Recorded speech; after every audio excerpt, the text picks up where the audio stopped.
নমস্কার বন্ধুরা, আজকের সাসপেন্স স্টোরি চ্যানেলে আপনাদের সকলকে স্বাগত।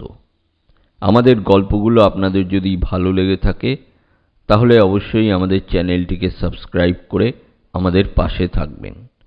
আজকের গল্প ভৌতিক না ভেলকি, লেখক হেমেন্দ্র কুমার রায়।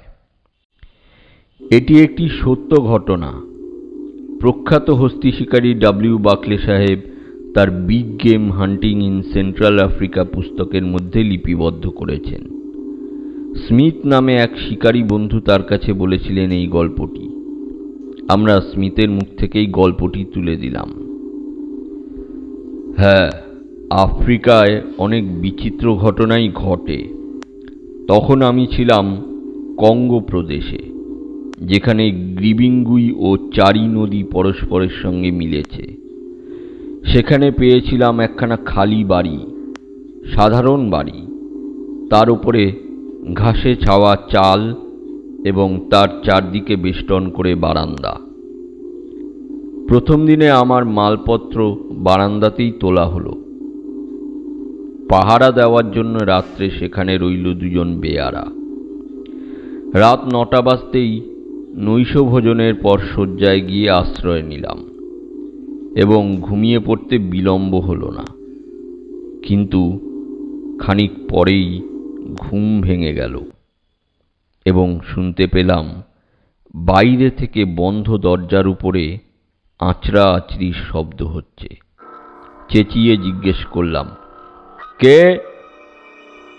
কারো সাড়া নেই, কিন্তু শব্দটা গেল থেমে।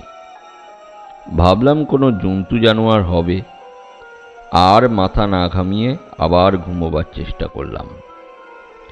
কিন্তু অল্পক্ষণ পরেই আবার আঁচড়া আঁচড়ির শব্দ। আবার শুধলাম, কে? কিন্তু কোনো সাড়া না পেয়ে উঠে আলো জ্বেলে ঘরের দরজা খুললাম।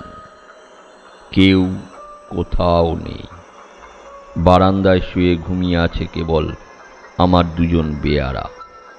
কিছুই বুঝতে না পেরে দরজা বন্ধ করে আলো না নিভিয়েই আবার বিছানায় গিয়ে শুয়ে পড়লাম।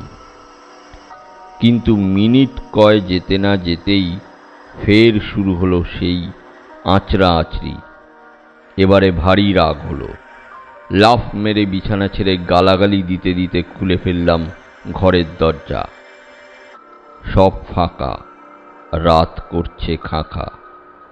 চারিদিকের বারান্দায় এক চক্কর ঘুরে এলাম দ্রুত পদে। বেয়ারারা তেমনি নিদ্রিত, নেই আর কোনো জনপ্রাণী। এবারে রীতিমতো হতভম্বের মতো ঘরের ভেতরে ফিরে এলাম। কেউ নেই, শব্দ করে কে? শুয়ে শুয়ে এই কথাই ভাবছি। তারপরেই আবার কে দরজা আঁচড়াতে লাগলো। এবার বিছানা না ছেড়ে জ্বালাতন হয়ে চিৎকার করে বললাম, দূর হ, দূর হ, নইলে বন্দুকের গুলিতে তোর মাথার খুলি উড়িয়ে দেব। শাসানির ফল ফলল। একটা কণ্ঠস্বর শুনলাম,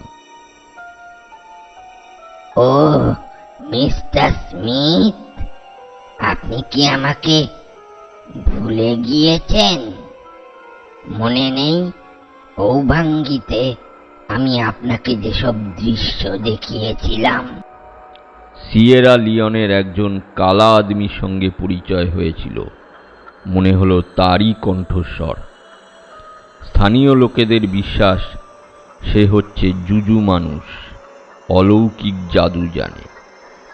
আমি বললাম, হ্যাঁ মনে পড়েছে, কিন্তু কোথায় তুমি? বাইরে গিয়েও আমি তো কারোকে দেখতে পাইনি। উত্তর হলো, হতে পারে, কিন্তু আমি এইখানেই আছি। আচ্ছা, একটু সবুর করুন, আমি আপনাকে আরো কিছু দেখাবো। বিছানা থেকে নেমে চেয়ারের ওপর বসে আমি আরো কিছু দেখবার অপেক্ষায় রইলাম। এখানে এ ঘরের ভেতর থেকে আরেকটা ঘরে যাওয়া যায়। মাঝে আছে একটা দরজা। সেই দিকে তাকিয়ে দেখি, কি আশ্চর্য, দরজার মাথার উপর রয়েছে একটা কালা আদমির মুখ। অবাক হয়ে ভাবছি, কেমন করে ওই অসম্ভব জায়গায় তার আবির্ভাব হলো। হঠাৎ সে জিভ বার করে আমায় ভেঙচি কাটল। না, এতটা বাড়াবাড়ি সহ্য করা অসম্ভব। আমি তেড়ে তার দিকে ছুটে গেলাম। সঙ্গে সঙ্গে অদৃশ্য হয়ে গেল মুখখানা। সেই দরজাটা খুলে ফেলে তার পিছনে দৃষ্টি নিক্ষেপ করেও কারো টিকি পর্যন্ত আবিষ্কার করতে পারলাম না। আবার দরজা বন্ধ করে চেয়ারের উপরে এসে বসে পড়লাম দস্তুর মতো, ভ্যাবাচ্যাকা হওয়ার মতো। কে হেসে উঠল আচম্বিতে।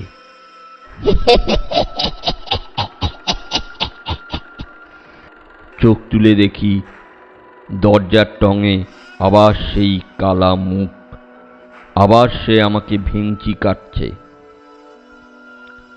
এবারে আমি আর চেয়ার ছেড়ে উঠলাম না, নাচারের মতো বসে রইলাম চুপচাপ। একটু পরেই মুখখানা মিলিয়ে গেল। কে বললে, মেঝের দিকে তাকিয়ে দেখো।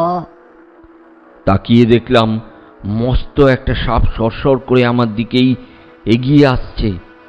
এতক্ষণে বেশ বুঝলাম এসব হচ্ছে আমার চোখের ভ্রান্তি।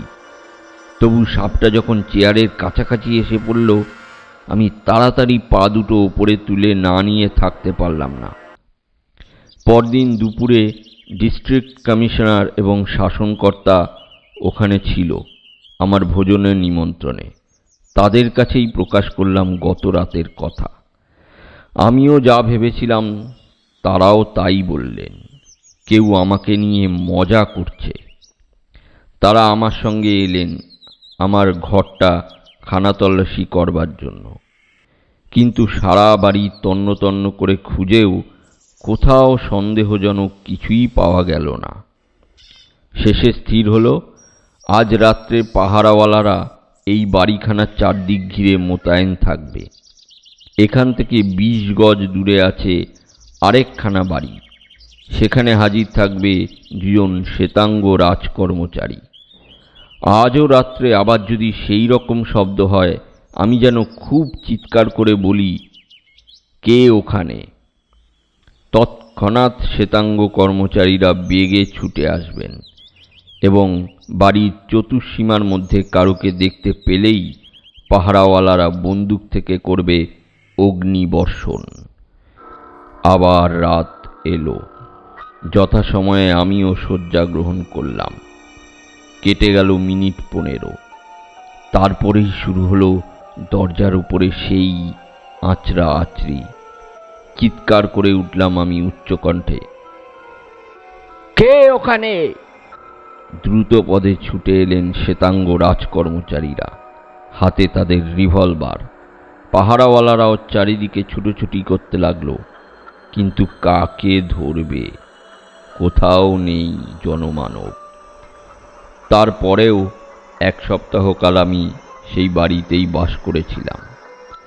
রোজ রাত্রেই ঘটত এমনি সব অলৌকিক ঘটনা, কিন্তু আমি সেসব আর আমল দিতাম না। খাওয়া দাওয়ার পর বিছানায় গিয়ে শুয়ে পড়ে বলতাম, আর নয়, এইবার বিদেয় হও, আমি এখন ঘুমোতে চাই। সঙ্গে সঙ্গে আর কিছু শুনতে বা দেখতে পেতাম না। আরেকটা উল্লেখযোগ্য কথা, আমি আসবার আগে এখানে কোনো উৎপাত হয়নি। আমার পরে ও বাড়িতে বাসা বেঁধেছিলেন একজন শ্বেতাঙ্গ ডাক্তার। তখনও ঘটেনি কোনো আজব ঘটনা। এতক্ষণ আপনারা শুনছিলেন হেমেন্দ্র কুমার রায়ের লেখা গল্প ভৌতিক না ভেলকি। ভিডিওটা যদি ভালো লেগে থাকে তাহলে অবশ্যই লাইক, শেয়ার, কমেন্ট করে দেবেন। ধন্যবাদ।